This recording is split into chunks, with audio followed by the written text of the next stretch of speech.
Hello, everybody. Tree Taylor here. This is the wrap up of excerpt 1 from the book 107 Days. Kamala Harris, Vice President Kamala Harris, has written a book. I know they haven't really been advertising it a lot, which we're going to get into that.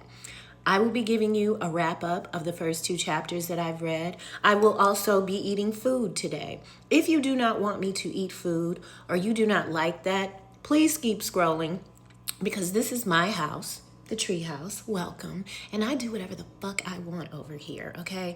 And I'm not going to entertain posts and commentary related to my eating breakfast. I need my proteins. I like the meat, and I'm going to do whatever I want. Are you ready? Let's go. Okay. This is the book, and it's backwards for you, I know. Kamala. Before I read this book, I kind of viewed her as a very stoic human being. Now, keep in mind, she has to be. When you're working around a lot of Keeblers who are in charge, you don't really have a lot of freedom you can't even afford to be too nice or whatever. I like nurturing energy. I like soft energy from powerful women. And I really just experienced her until reading the first 2 chapters as just no nonsense, doing what she has to do, and that's it.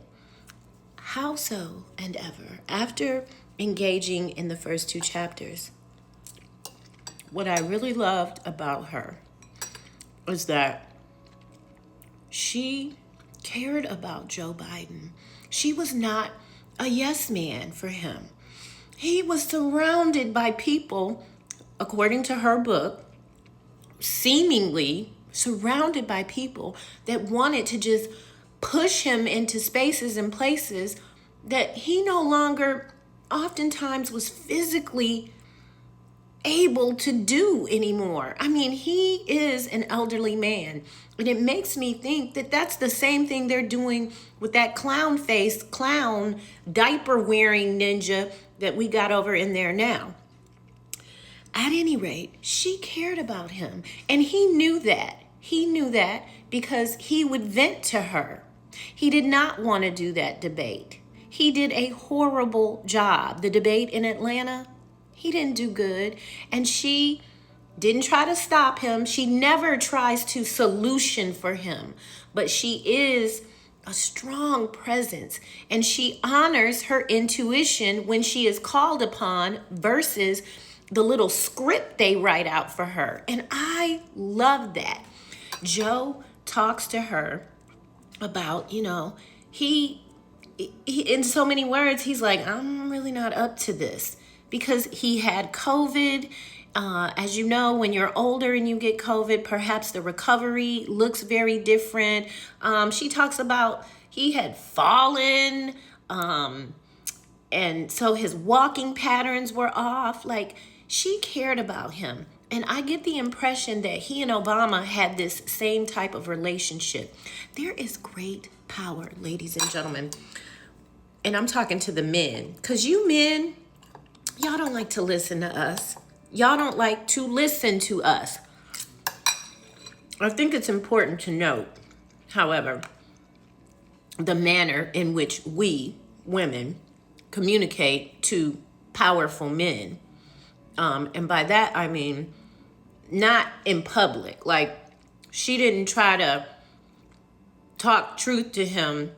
Like, Joe, you don't need to be going out there. But when they were alone and together, she literally, to me, came off as like, when he would say he wasn't well, she didn't say, oh no, you'll be fine. She agreed with him when he wasn't well, while also not trying to change his mind.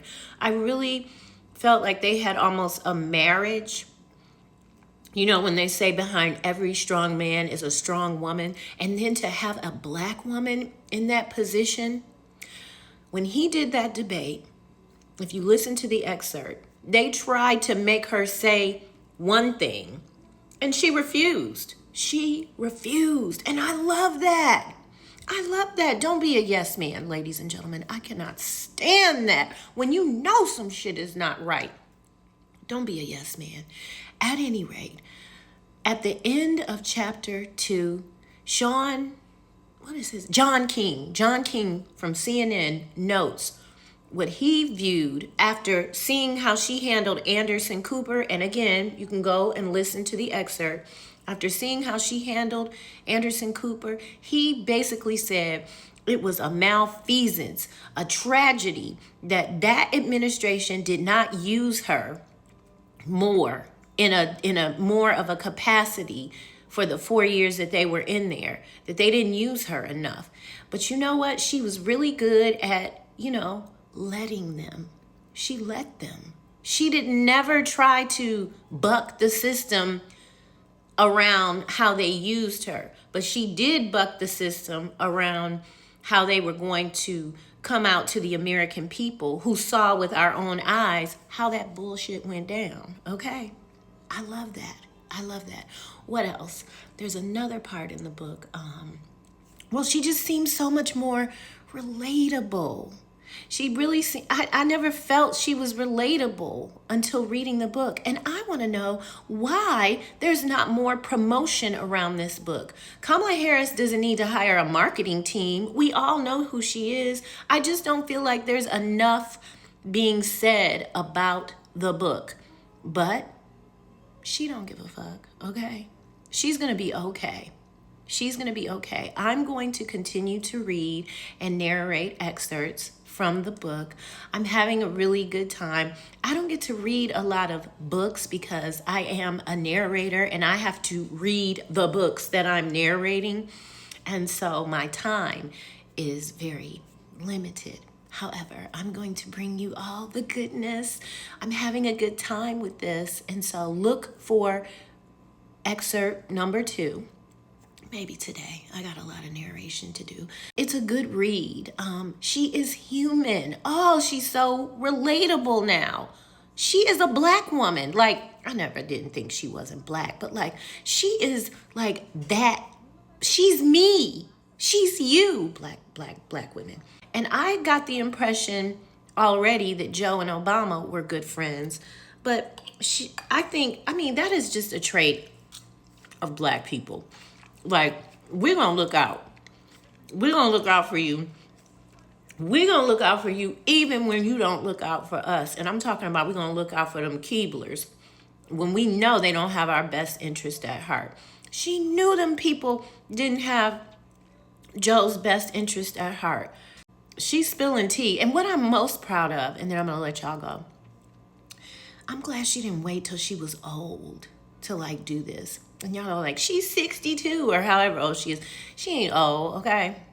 She is in the prime of her life. And I'm glad it's not on her deathbed that she's coming with all, and I do mean all, the tea. She's telling her continence in this book is so black. And I'll be back with more narration. I am Tree Taylor. Thank y'all for listening. Bye.